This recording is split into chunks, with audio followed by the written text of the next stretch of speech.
Yeah, first and foremost, I want to give all glory and praise to my Lord and Savior Jesus Christ. Just blessed with the opportunity to be a Houston Texan and to be out here every day with my teammates. But I thought I've been playing pretty well. Just trying to build consistency, just chemistry with my teammates, and just try to be a great leader. So those are things I've been working on. I feel like I've done a decent job, trying to get better every day. A lot of offensive players talk about how dense the playbook is from Bobby Slowik. What have you noticed about it? How do you think he approached it when you're done? Yeah, I mean, I fell in love with it. It's a different style of what I played in college, but a lot of similarities to it as well. Very timing based, and I've actually really dove deep into it with Stroud and Bill and Shane, and then Case and Davis have done a great job helping me as well. So just a lot of late nights studying, a lot of early morning studying, just really trying to get this thing and know it like the back of my hand. And go through the practices, like what's it like, just the first week? Do you feel like, decision making, get through it? Where do you feel you are? Yeah, OTAs was really good and really big for me, just with the foundation of the offense, and then I think I've taken that next step of more responsibilities and things like that as I've done in training camp. So yeah, it's becoming better and better each and every day. Has there been anything that has surprised you through the first few days of actual practice, not just OTA? The heat. Nah, but it's a good thing. I think we get a lot of wet ball drills, so doing a lot of.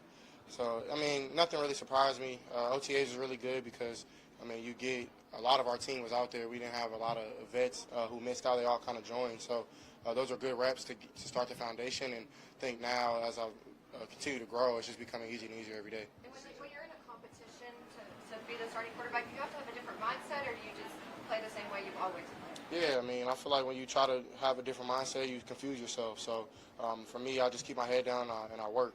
Just try to work harder and harder every day. Just trying to beat that person in myself. You know what I'm saying? Trying to beat that negative person and just trying to be the best person I can be on and off the field. What's been the biggest part of the adjustment for you? What's been the biggest part of the adjustment for you? In general? Yes. You talking about like as just getting to the league? Just, I mean, out here practicing with you guys. Nothing honest. I mean, of course, you have a multitude of things. I can't just pinpoint. It's probably everything. Just trying to get better at calm plays in the huddle, operation, cadence, drops, footwork, eyes, having the right eyes and the right feet, my feet tied to my eyes. So really everything. So, I mean, it's been an adjustment, and I just feel like I'm just getting better and better. You think about what's going on in Carolina. Bryce has already been named the #1. Your connectivity coming up, Cali kids, how does that sit with you? How does that motivate you? His situation, already being named versus what you're dealing with every day.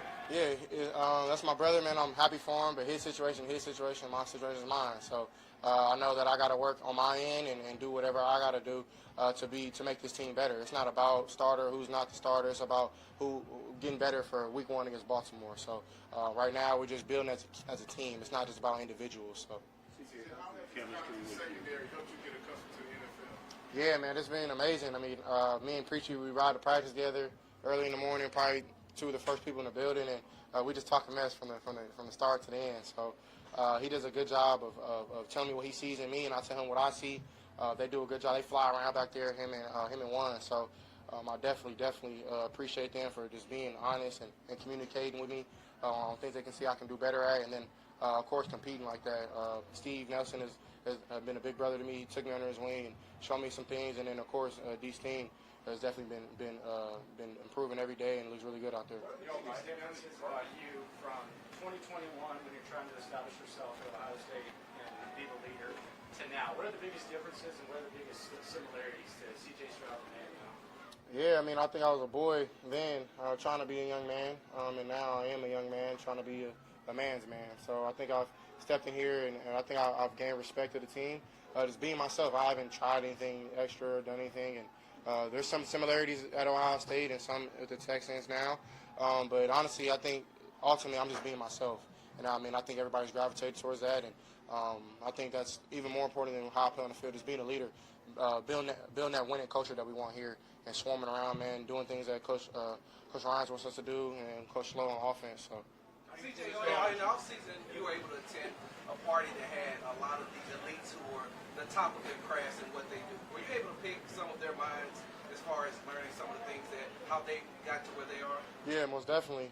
Spent a lot of time with some of the best athletes and the best entertainers in the world. So got to pick the brain. It was a blessing to be able to be in that environment and learned a lot from it. Just networking, and then on top of that, just talked to Burrow a lot, Joe Burrow, and I talked to Devontae Adams. Des Bryant, had a lot of good feedback from him, and just really trying to learn any way I can, even in other sports like basketball and soccer, talk to some of those guys as well. So it was a good experience, and I mean, Ruben is a brother of mine, and been able to build a really good relationship with him, and was a good time for me.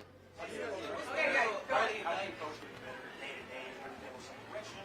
You like some teammates? What's kind of approach on a day-by-day basis? My approach every day, man, is picking one or two things and just working on that, and then of course, as a whole, just trying to get everybody around me better. I think that's my main job. It's kind of like being a point guard in basketball, getting everybody around me better. So that's been my goal, and I definitely feel like I've done a decent job, but of course there's going to be a lot of work to be done.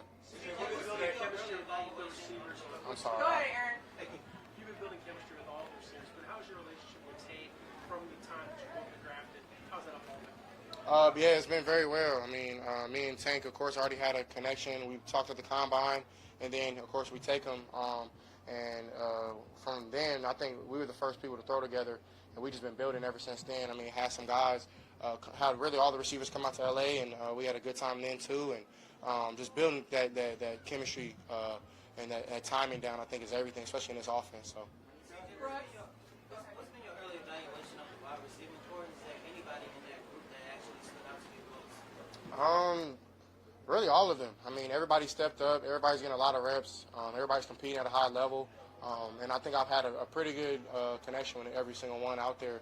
And one thing that sticks out to me is they're not selfish. They have bought into the running game and bought into blocking. And I think that's when you get guys like that, that's a winning culture. So. CJ, you're in a competition right now, but what are some things you can learn from Davis and most this month? I learned everything from Davis. Davis and Case are great vets. Just because we may be competing against each other, mean that we're not going to learn from each other. So I've had a really great time being in that room with those guys, and they correct me on things, I correct them. They help me, I help them. It's really just trying to build a brotherhood in that room. I feel like we've done that, and we're just keep growing. Experienced Houston yet, and if so, it's happened to Heat. Yeah, I've gone around in Houston a little bit. I've heard a lot of great things, of course, since I moved here. And the one thing that sticks out to me is just the people. People are very welcoming, very nice. The food is amazing. I got to chill on some of the food because, got to maintain my nutrition. So, but really, I mean, I've had a really welcoming experience coming into the city of Houston. So, I mean, I'm very blessed and want to turn the city around, man, and want to build a lot of positive things. Brooks, go ahead, Brooks. When it comes to, I'm sorry. Go ahead. Brooks, go ahead. When you got drafted, you said you didn't want anything given to you. And whenever, was there ever a chance where Nico, Bobby, Gerard, they kind of sit you down and tell you, here's the pathway for you to work and what we want you to do and the competition ahead of you? Yeah, it's been very, very open conversation, very transparent, but it wasn't like a sit down or anything. It was, we're going to go out to practice and we're going to play. So, like I said before, I don't want anything given to me. I want to earn everything. And Davis is a great quarterback, so is Case. And honestly, we're not even focused on that. We're just focused on getting better and better and better. Because at the end of the day, if you focus on trying to do something extra or do this here and there, that's when you start confusing yourself and doing what's out the playbook and making mistakes. So right now, it's just trying to get better for, of course, when we play the preseason and then, of course, play Baltimore week 1. What's the hardest food to chill on? What's the hardest food to chill on? You said you have to chill. What do you have to try to avoid the most? I love soul food, so I got to chill on the fried foods. I've had a couple good spots. I love oxtail, so I got to chill on the oxtails. But I haven't had too much. Stroud, in terms of the offense, a lot of people anticipate this will be more ball control. Some people might say dink and dunk.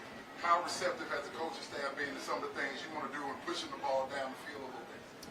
Yeah, I mean, it's open conversation, but right now we're putting in foundation work. I think that's more important because once you set the foundation, that's when you spin things off and start doing nuances to the offense and making things into how we like to play football. And I think Bobby's going to do that in a really special way. So, yeah, I mean, I'm open to anything, man.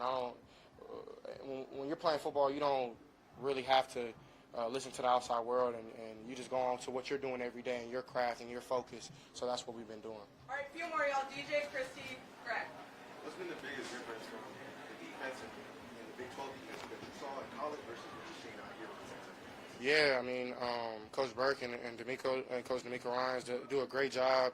I mean, it's a lot of things that happen fast. They like to put pressure on the quarterback, which is great in my opinion, because that's maybe what I'm gonna get when I step into this league. So that's something that I'm getting used to, and it's honestly really similar. Like some of the Big Ten teams that I faced had really good defensive coordinators that switched defense. So like every time we went to the game, we were seeing a new defense at Ohio State. So every day in practice, I might be seeing a new defense, a different look. Same coverage, different disguise. So it's good to get your eyes up and see those type of things, and even see blitz patterns and things like that, how they switch it up. So it's been really good to have that experience, but even at a higher level now, it's getting me better. To follow up on that, when you do see some of those disguises pre then post snap, how do you go through reading through those disguises? I'm gonna keep that between our offense, man. We read it how we read it, so I just try to pick people apart, and hopefully, man, just complete whatever has to be done. So.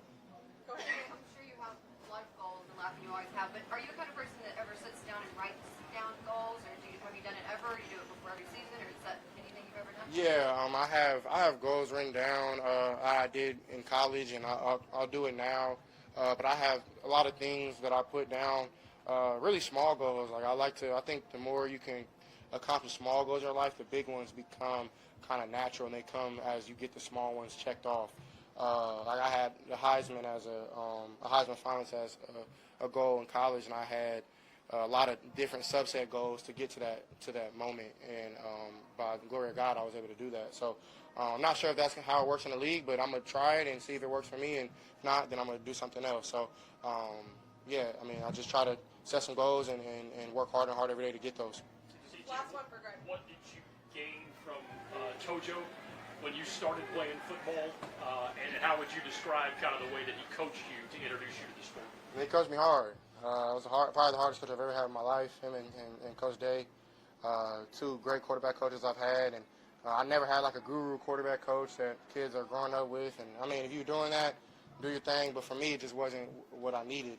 I needed my guy Tojo and Coach Jamie Munford, who was my other quarterback coach as well. And honestly, they coached me hard, and they weren't easy on me, which I really, really appreciate now, but at the time I didn't like. But it was amazing to kind of be able to go back home because this is my first time back home, so I was able to go back and give back to them and the program I play for. So it's crazy how it goes full 360. So, yeah. Why was it so important? I'm sure you're busy. You and your mom go back there. The response is overwhelming. I've seen the photos of kids lined up. What was that experience like for you, and why was it so important that you take that time with those kids? Because I was that kid one day, and I remember having people I looked up to, and I never got to talk to them. And I think maybe I don't think I'm anybody's hero or idol or whatever. I just play football on TV sometimes, and I'm blessed enough to be where I'm at and go through the things I went to get here now. So God has humbled me to be able to go back and give back, because I want all those kids to know, man, you can make it. You know what I mean? And for a while in my life, I didn't know if this was obtainable. And now that I know that it is, I know that anybody can do it. You just have to set goals and be yourself and trust God. So it was really important for me to go back, man. I had a good conversation with the kids, and I love giving back, man. That's something I plan to do in the city of Houston as well. Just real quick, 100 kids more are signed up for that league. Because of Go Warriors, man.